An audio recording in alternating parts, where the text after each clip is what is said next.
machiegni. Jodak mawuok e chula ma Wichlum e Bondo sub-county ma Siaya ne obiro gi buok maduong' mokalo bang' ka miyo moro ne onyuolo nyathi ma wuoyi kaito bang'e ochako kawo okang' mar riko nyathino kangima.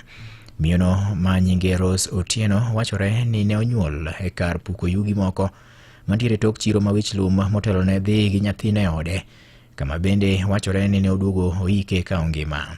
Jafwambo marwa e kaunti ma Siaya George Amolo gi ler mathoth e wachni. Wichlum wachore ni ka muoch nyochako kayo to nyodhi kama ipuko e yugi e tok chiro kuno ma ema noyude ka ohingore kapok ne oluong mine wetene mondo mine okonye, kaka ilero gi Mama Teresia Akinyi. An kan waringo wadhi to ayude ka osenyuolo nyathini piny. To kona ni dani konya mayuyo agolo long kuome noketo gi e chonge. To kona ni biero pod omoko gol na bier. Takone ni agolo long kuome. Kase golo to akone ni go chongi. Kose go chonge takone ni koro go chongi mondo biero wuogi, to biero wuok sano.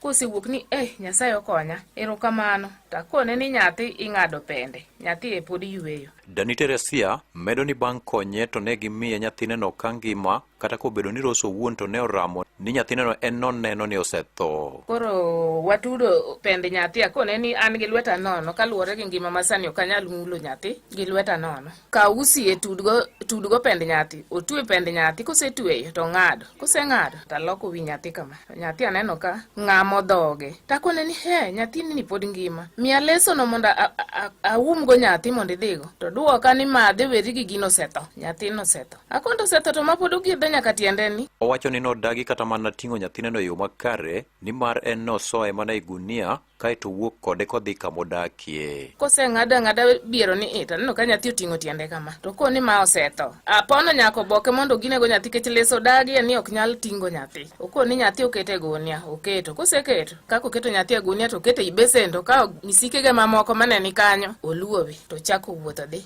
Odhi gi nyathineno koting'e wiye i besen kanyo i gunia. Okwe soye gunia to kete i besen. Kata kamano gima ne oduogo mako dhogi en ni ne gifwenyo ni kara kaka ne owuokno to dhi oiko mana nyathino mane pod ngima, ka Rose owuon yango ni ne oiko nyathineno kende owuon. Nyinga Rose Otieno to ne agamo remo to nokang'eyo, koro napo mana ka gini nyathina no owuok. Koro natema kaka dhano Nyasaye nobedo jakora maloyo mowuok maber.